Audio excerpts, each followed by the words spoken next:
Cachar Manipur Maitaki wars Mayam see videos go and Jarago. Angang at TCDA. My mass angang the drop. My Kamase, the Sabi be Hanubiman wrong. The only Mangang in the Toga. So tired. It would a proud or a liver, proud feel a liver. I didn't know, thank you. Amazing Nangsu, Mani cookie, the Rana, the Sanjang Vigro, Nang cookie have the Paxarani, Maitay, the Rang Police, Soina. Soina Kali, and Noalo in a Kaliro. According to Nawas within a 2 slow within a star slow within. Hangatan Nangi Kali, Nawada never with it. According was nice. Madi class 5 there. Hi guys! Welcome back to my channel. Ado Mayam. Ngasi video si digo nahangi ba na semaga video am thangat ki bado ade duga mayam am phajana yam nungsi na comment to bire support to bire do mayam yam nungai aduna ibani ki makai degi mayam punamapu khurumjari mayam support torok bugi damakta hadi adumaina support ka torok podo hadi video te semning bagi wakhan su poi bako hadi hazai na hado khoido la la ba kaina khalam bado mayam ki comment to ubada hena hadi khoina to ise chumi kaina adana wakhan da mala ibako adagidi hai mayam hai ko aina comment to hai ba nang wa se ngang lai hadi angang sem ta ngang han de na ado mayam mamang lagi ngango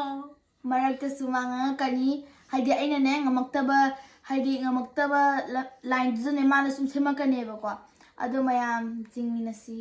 hoi jingminasi do mayam ngasi gi video sidi comment pathok poina tawrasi ba ko comment khara koina khandok chare do anam na afaba comment ngatani ado phataba dudi video ma semadi dum afaba comment phataba ji dum lakro bani phataba comment ji lakro ado khwai ni sawning badi ko phataba comment la isate kanana te ba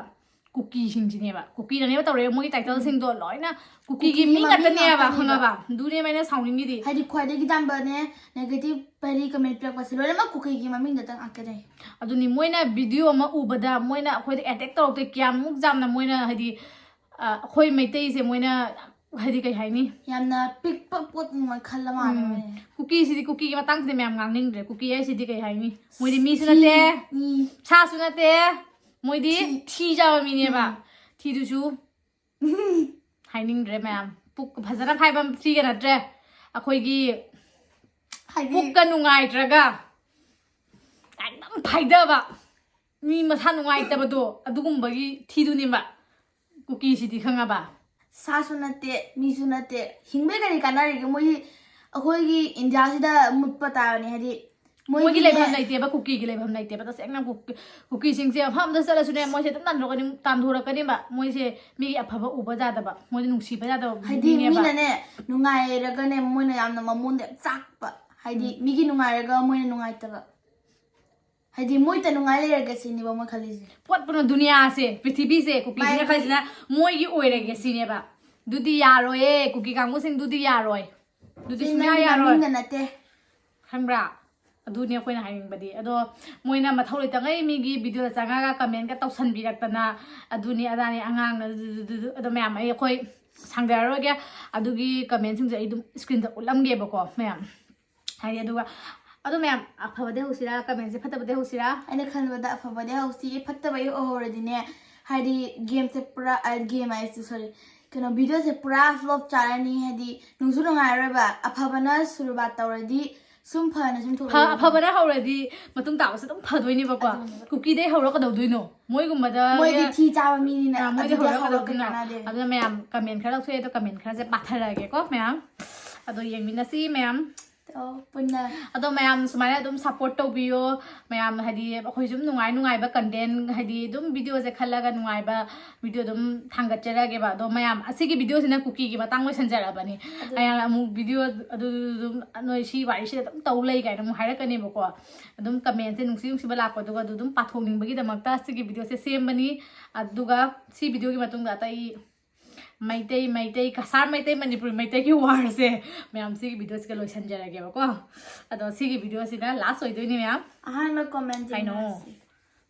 hentoi sana raskumar ye na hare ba ko yam nungsi khoi maitei bu nungsi ba se uraga icha di asenga maitei chanuni hoi mayam khoi asenga maitei chanuni ming da chu aigina chanbi chanu leire magina atia chanu leire mayamina atia chanu aigina chanbi chanu mayam hoi aseng ba khoi maitai aseng bani aduni dumai na hainingi aduga dumai na haibirak pari aduga mathangisina ma blog haise kaino duni manipur gi ma blog tu ne bai khange bako ai ma gi video se dum jengde ma blog yam nusi dumai na comment ga tawbirak pase kaisu khanga no ichanupi maleng yam pham ama da lening ba leisino ai khoi meitei di meitei oina dum leigani dumai na hairi bako haidi hoi akhoi meitei di meitei oina dum mapan da bangladesh da leikera america da leikera tripura da leikera oina sagi language sa sungang adum akhoi meitei oidoini thank you mama blogs thank you mama blogs aduga Vicky Livestream na haiba angang duna haining li do angang duna haining do hai hello nang na adum kaino nang na adum ngang ga leire ai su ne wa sangang ga mem nan stop to ngang e buko adu da na hang video ngang dre ma se ngang ko do dan phangau dre ba adu do hai e buko angang do ngang hello nang na adum ngang ga leire no nang kai haining se matang da dang hai ro adu adi ma di han ni na ma di sum haidi ngang mathau tai na ko ai ngang ni na haidi yamna hai pa sabudu du adi tawadi adi mina su khangai ni hai pa saba ngang ni sidi ahan hai beda haidi ji salli na na sum khangai na ai na adum ngang gare akhoi ni sum songdu bi numi tu di kame ai message tang ngun la pa yam songning bu do ba ge su khara wa sa ngang ngan ma mi ba ge ngang ga gare ba ma ngang ba yam phangau dre ba aduni dana mayam na adu ngang khali sin ngi se ko mayam loitong bam Romesh na hai from Manipur akhoi maitai sing na warba matam da kasar gi maitai sing na mateng yam na pang bi re e maram aduna kasar la leiriba maitai sing bu support tau jari e was mai tore ba thagat chai adagidi penthoi chongtham na haire penthoi hai de mare wakhal hanthagano kari tawbagi ichana thauna hanthadoino yam nungsiye ichana video da thulak pase adamaina haire hoi thagachari thank you mare Julius 197 hai mare ko mai bise smare hai ba kasar maitai assam maitai na yai fare hai yai fare kasar maitai na yai fare adagi no sidi maming di username oi ba ko maitai na thina iba oiram moi na han message sarak ko maitai na thiba oi thina iba oiram moi lal marakta atopa mina chance lau bane hoi chummam ba su jai kuki sing di moi chance lau dei ngai na lei da na ko me adi kari tholak pa maitai masen khana bra khona bra moi chance lau dei ngai lei bani na hoi me moi na su oiram ba yai ko chummi se like adagi di brena ngang babu wara moala runu ichal sidi hai hoi dumaina khandok pa tare kai di hai ni atra ne dumaina khandok ge khara imona soning ba ba lai tra ne dumaina khara oi ko sinang paro thoina layu ichan ratan mutum na harak pane ba ko ratan mutum na hai pani thauna layu ichan sidi hai hoi dum matung ta ba makha ta ba su dum thauna lai jage dum mi khana ba mi phuna ba adum atop jati ro jaha ro khoina ngam ba se oi jage ba ko ai khoina thauna se hayeng sidri ba adum thauna phabi ai du oi jarage myam aduni Nandini blog hai sin ne madam ai video si video se ma myam mingon da su comment han na ko na tawi ba yam nungsi ichi hai ga dra yam nungsi du maina hari support to bo khot pa do myam comment da sai ujai ba ko ma gi comment se do Nandini blogs na harak pa se adudi Manipur da laiba Bihari sing do Bihari maitai hai ro he biren so dot Tapi no maka dum khangasi ko hoi chumme ba ko bihar manipur leba bihari sing do bihari maitai hai ro tai kai maka ta ni mayam su dum mana hai se meaning se dum khangani ba ko su dum khangya or sidi kuki na oram do di ko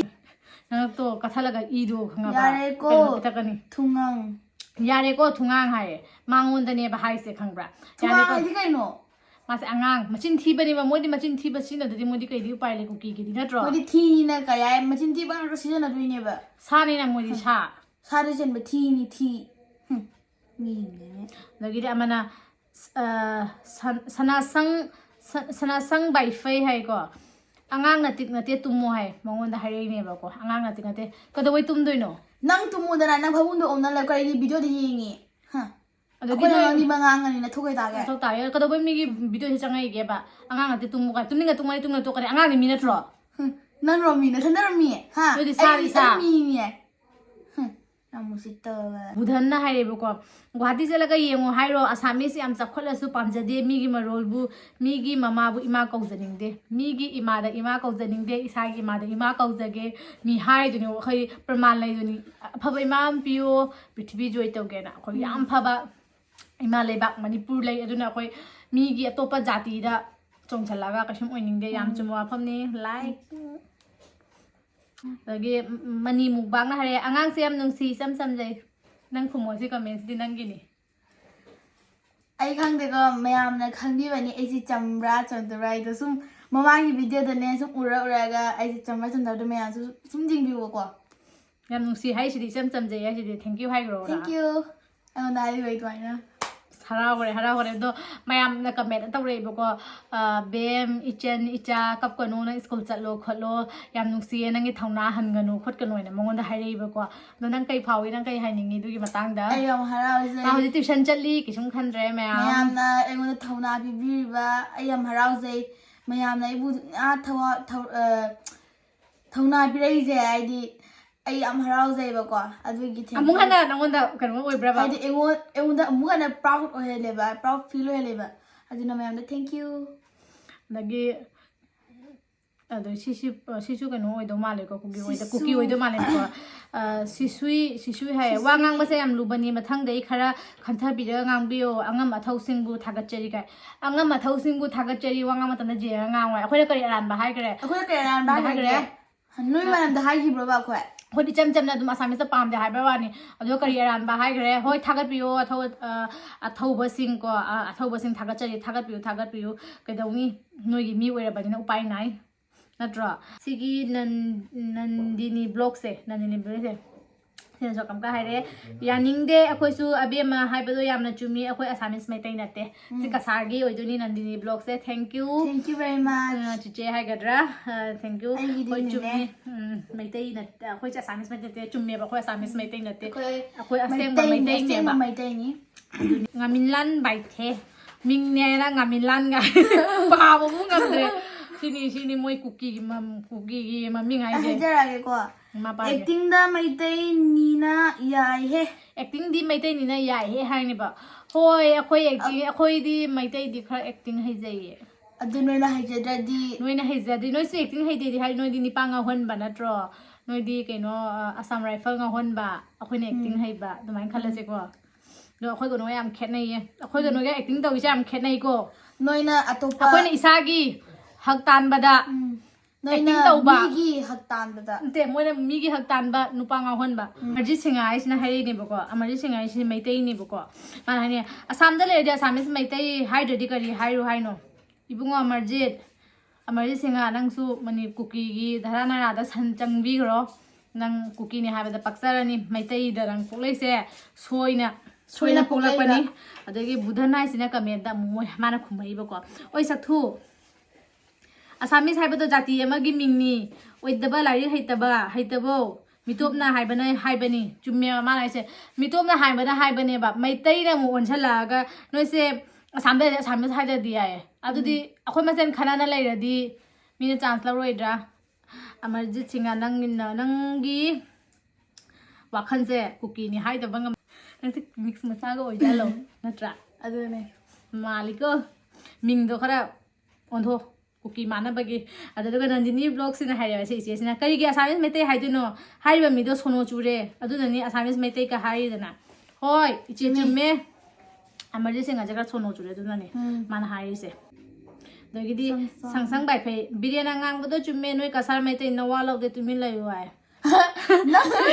se cookie na re ne ba noi ha tumin le khagen dana akoi da kim jela kanu nang na sai gi nayum da lai jau akoi na jela kanu akoi na tawning thoi da ge nang hana khoi nawa law de khoi na sunang nawa law di nang na khali khoi nang nawa law ena khali ro khoi nang nawa slow bi de na tu slow bi de na cha slow bi de khanga da nang di khali nawa da ni law bi de khoi di was nizer jui ma di class 5 ta ai di wa nizer jui adu nang nawa law so kesum kai de khoi nang na ma so na pa so na tu su kan nam lo mo law bi de khanga ba bai fai the username mana hai ba ko angang na te cdi ai maya mas angang natro maya ubada ai ma kama se lesabi ari bi hanu bi man bro angang natro di मासे हजिक class 5 त कारी आधार card उलो हाइरो कई उलो हाइनो school की Beijing अंगे school की light जिंग अलरा होजी पुथोगा नंग जुमदो इनवाइट तो अब याद आई नो चको वगोगे अखोय युम लाओ अदुदा आइना आधार कार्ड जिंगंगे डेट ऑफ बर्थ जिंगंगे आई अलay बबलोय पे नो ना जिंगंगे आई जही तरा त फारी दुगे क्लास 5 त कारी दुदा अखोय लेका गी मिदा सोंग अखोय ममा पापा दा सोंग अखोय निने वदा सोंग जहा दा निबा हंग नंग लोय मक हरा कनि माया सेम अंगांग नते गायना मासे ले साबि मान ब्रो मै त हाइबियो कमेंट हाइबियो मासे ले साबि मान ब्रो मान ब्रा आई मसक मान ब्रा नंगी नमी तो त लायेंग रो लायेंग फजना लायेंग गने कमेंट तो रोम अंगांग माली मान दे आइदो फोटो थारा के नंगोंदा आई वांग बैसे माखरा वांग चावगन बांगांग ओइना तविनी हाइदी पॉजिटिव कमेंट बिरकपसे दबाना मैम सपोर्ट तौबिरकपदो थैंक यू अदो मैम मथंगदसु वीडियो से नुंगाई नुंगाइबा कंटेंट पुरगा लाके अदो मैम अदुम माखा ताबसु अदुम सपोर्ट तौबियु ना हाइदी वीडियो नुंगाइबा लाके येंगबियु अदोनि लाइक शेयर सब्सक्राइब तौबिरमो अदो मैम अखोय अमतनी कसार मणिपुर हाइना केसुम खेतनाबा लेते अदो हाइरगा मैम वीडियो से लैसलगे बाय बाय